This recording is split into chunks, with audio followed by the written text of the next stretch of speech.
So he told us to look for 3,000 shillings. Hey, manze, we hustled for that 3,000. Yeah. We didn't even get a cent. Okay. Yeah. Wow. So we decided, hey, we can't work with Lucas. It's too expensive. Yes. So I remember, even when we did MCs, by the time I was going EWD, at EWD, because of the quality issue, that song could not be played elsewhere, only at Capital Ethnic Fusion. Yeah, because already Big Kev has decided he is going to play. Yeah, exactly. Big Kev was really big on Kenyan music, urban, urban contemporary. Yeah. So by the time I was going back to, I was seeing Lucas again. It was like, Lenny, one of you guys, I told you, just go and look for this money. Yes. I record you. Sasa nimetoa song, quality mbaya, track mbaya. I wish you came to me hata mniongeleshe tu poa. Yes, okay. Yeah, because he'd really... Because he had seen the talent, He had seen the talent. He was like, you guys, man, I wish you came to me. Yeah. But we didn't have the money and, we were so discouraged. Yeah. Anyway, fast forward. So... Did you try Ted? No, I hadn't tried Ted Josiah. So I went to... Before that, actually, I had teamed up with some boys. There were guys who were called Zinduka. These guys used to rap in Kikuyu.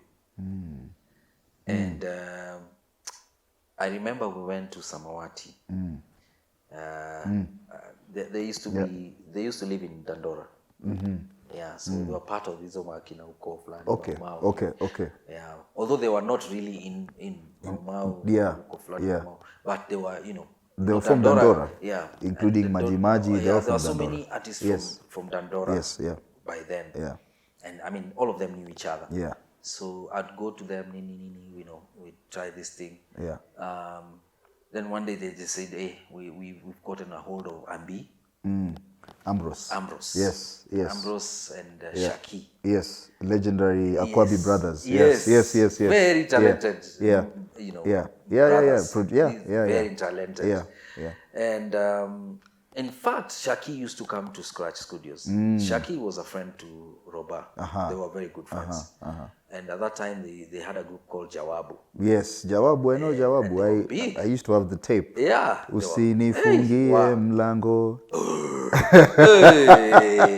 Let me tell you, we used to listen to this. It's a while ago, man. Yeah. That's like maybe 99, 2000. Yeah. Jawabu, absolutely.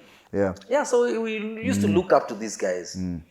So these guys told me, Zinduka guys told me that they've managed to reach them, and nowadays they work for Samawati. Yes. So we went to Samawati. Yeah. And we met Ambrose. Yeah. And I'd already met Shaki. So I was so happy to see him again. Because I loved the way Shaki used to sing. And he was just so talented. Yeah. And so we sat down.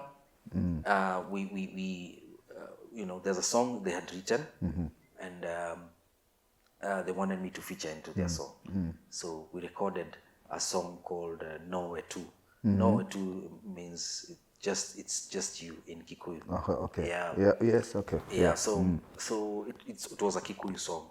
Very nice song. Nowhere to wakwa wagoroine. Nowhere to duragajedaga. Very nice song. So Shaki did the track. And then same thing. Quality, you take the song to the stations, they're like, oh. Even at Samawati? Yeah. Wow, okay. Yeah, but the main reason was not quality. Later on is we found out, we realized they just didn't want to play Kenyan music or Kenyan urban, contemporary music. Yeah. Then there was a friend of mine called King George's. King George's, we lived in the same street. Back in Moja, Inako. So King George's was in China and I was in Inako. Okay. It's just a road. That separates.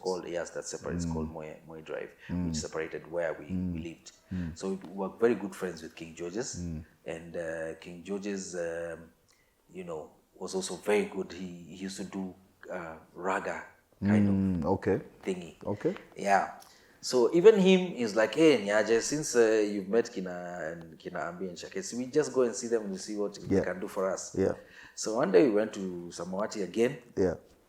And this time around, we decided to work with Ambrose. Yeah. And we did a song called Tumefika. Sisi kweli tumefika, tumekuja kuwashika, sasa tumevuka mpaka, na kweli mtataka. Kitu kama hiyo. Was this song released? Yes. Why does it sound familiar? It sounds familiar. It sounds familiar. They come and played chase Kia. Kev played that song. Come and chase Kia. Yeah. Okay. Now, okay. Not just Kev. Yeah. Actually, I think we took it to KBC. And Flavian Busi. Yes, Flavian Busi yes. also played a lot of our songs. Yeah, that song sounds very familiar. Yeah. So we did a song with King Djs called Tumefika, and we released it, and it was really nice. So this is all happening before Mr. Googs and Vinnie Banton. Yeah. Okay. That was way before. Yeah. Yeah. So we're still trying to find our footing. Yes. And trying to work with as many producers as possible. Yeah. And just basically trying to find the best place to be. Yeah. Yeah. So fast forward again to now, the time I met Mr. Googs and Vinnie Banton. So that day came when we were supposed to go to studio. I met up with Kina Googs and Vinnie Banton in town. Yeah. And then we went to now South B. Yeah. Where Lucas, was living. Yes. But Lucas told... Is it true he was recording from his SQ Yes. in his parents' house? Yes. Okay. That's where he was living. That's where the studio is. And today the studio is still there. Okay. Okay. Should be like a museum or something, that place. It's a very small place. Yeah. Very small. But the kind of hits that came from that there... have come from there, it wasn't that bedroom. Yes. The NMK should nini that thing. Absolutely, yes. Because he did magic. Yes, a lot of magic in that song. Yeah. Yeah, so I remember what happened. Lucas had some work he was doing, so he could not come record us. So he sent a guy called Mike. Mike used to work for... They used to work with... what were they called? They used to shoot videos with the... They call themselves Sakata Media. Yeah, they used to do... they used to shoot videos with the SK Blue. SK Blue, yes. Yeah, I'm sure you're familiar with SK Blue. Yeah, so they are teamed up together and they used to work. But now this was before. Before they even teamed up. Okay. So Mike used to work for Lucas. Okay. Yeah. So he sent Mike to, record us while he was doing his work so that at some point he would join us. Yes. So we went in to Hills Media. We, for me, that was the first time I entered the studio and I felt like, wow, this is it. Like, this is the place to be. They had state-of-the-art equipment, microphones, headphones. I remember when I was given headphones to start doing my verse. Yes. And the way you just just breathing. The mic was so sensitive. I'm like, what? There was just this excitement, And right about when I was just about to start, Lucas walks in the studio. And what he said, he was like, before tuendele, I want to hear what Lenny has written. Okay. Hey, sasa me, I'm like, wow, now what? And Lucas was so serious, Yeah. Ile kichwa ya Ogopa ile. Hiyo ina represent. Ogopa kweli. Ogopa logo. That's him kabisa. He was so serious. Hey, sasa I knew hapa kimeumana. Anyway, so he's like, okay, let's start. We are going to start all over. Because this song had already been done. Nini remix, remix. So, ashaskia maybe the original. Yeah. He wants to hear now. What are you bringing? What's different? Yes. What's this that Mr. Lenny is going to do different, And Lucas had an ear for music. Remember, Lucas is also a DJ, so he knows. Yes, Not just a sound engineer or a producer. Yeah. He's also a DJ. So he has an ear for music. Yeah. So he's like, haya Lenny, ingia ndani sasa. Yeah. Then he puts on, we were still using the original Githurais track to record the song. He hadn't come up with the remix. Yeah. So he puts on track in a gonga. So I'm like, come together, we can do this together. Take your time, you're staying here forever. Ona Mr. Lenny. He's like, sawa. Poa, iko sawa kabisa. Yeah. Do you know the relief that was in my heart at that particular moment? Yeah. Yeah. I was so happy. Remember, this is the first time I'm writing, professionally, and I'm doing things and recording professionally. And professionally recording, yeah. So it was a very special moment for me. Yeah. So now, nikaanza. I did my verse. 4 bars pekee. Just 4 bars. Yeah. Come together, we can do this together. Yeah. Take your time, we're staying here forever. Honor Mr. Lenny, Mr. Googs. In fact, it was just honor Mr. Lenny, then Mr. Googs and Winnie Banton had to. Yes, they came and did. Exactly. Yeah. So we went on to record the song. All of us, we put in our verses. Yeah. Then Lucas did a small mix of that song while we were still there. Yeah. And then he told us, haya, skizeni. Then he walked out. Okay. Hey, boss.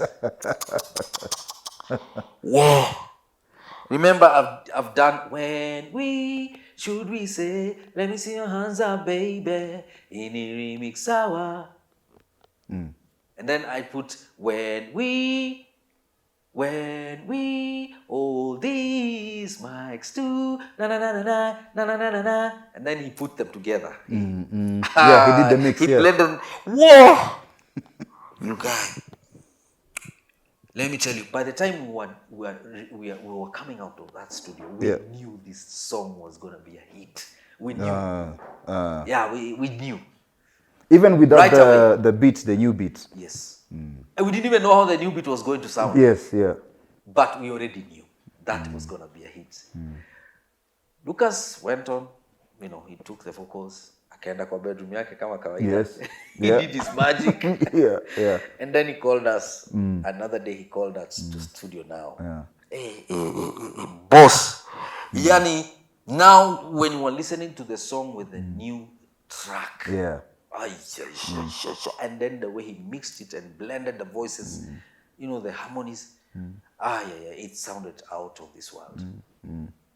Man, our instinct was right. Yeah. And for sure, when we took this song to radio, it was on rotation, like all stations. Yeah. Every stations. Yeah. Every station they played this song for, almost like 10 times. I'm telling me, I was in Mombasa, I was a kid, and this song was all over the place. Metro FM, tulikuwa imefika Mombasa, I think 97. But this is like 2001, 2002. When now it's like, this is the new thing. This is like the new... In fact, for me, that song was the introduction to Sasa Tuseme, like urban contemporary music of Kenya post-2000. Yes. For me, I remember it was like my elder cousins who had that tape, that Ogopa tape. Yes. And then I was skiza, because as you say, tulikuwa tunaskiza to American music. Yeah. But then that one was played, I was like, okay, this is different. Yes. Githurai wapi. Yes. It's like, what are these people talking about? Exactly. And then the quality is amazing. It is yani crisp, and beat in a gonga. Yeah. So now at this point, Githurai ndio hiyo imetoka. Yes. Who is now managing the distribution? Is it already in the tape? Ama nyinyi mmepoa tu nyimbo yenu, shika CD, nendeni. Yeah, at that time bado hata Ogopa hajafikiria mambo ya Ogopa 1, Ogopa 2. Okay. Yeah, they were still very, in the early stages. Okay. And now is when they're trying to create a stable. Yes. Create a label. Yes. Yeah. So, I mean, already there was Chameleon. Yeah. Baby Cool was there. Yes. Red Sun. Yeah. Nameless. Yeah. Amani. Wahoo. Yeah. Klepto. There's Issa. In fact, Issa. Yeah. because Issa is the first guy they did for the album, the first album. Yes, it was Issa. Yeah. What was his name? What's the name of that album? Nimefika. Yeah. Yes. Yeah. In fact, I remember when I went to see Lucas. Now, I think the second time, he played for me what he had recorded for Issa. Yeah. Wow. Hey, I'm like, wow, this is Mos. Hey. This is what hata Mos haikuwa imetoka. Haikuwa imerekodiwa. Mos ilitoka na, I think, with the album. But he had recorded things like Nimefika. Then there was Leo ni Leo. Yeah. There was the other track with Big Pin and and K-Rapt. Yes, I know that song. No, not his song, but the one they've done with K-Rapt and Issa. Siusare, yes. Yeah. Yes. No, Siusare, not Siusare. Because But Siusare was. Wait a minute, let me remember that song. That's K-Rapt, Issa, and Big Pin. Umwaka, yes. Oh, yes, okay. Yes. Yeah. The Kolo performed that song actually in the Phoenix Experiment. Yeah. So Issa had already done a couple of songs. He was nearing now finishing the album. Yeah. So Lucas was playing for me his album. It's like he wanted to hear me, my opinion on that. And I couldn't believe I thought I was doing it. But kumbe kuna kijana hapa anafanya mambo. Yeah, and Issa, after that, we all saw his works. Yeah. And he was an amazing artist.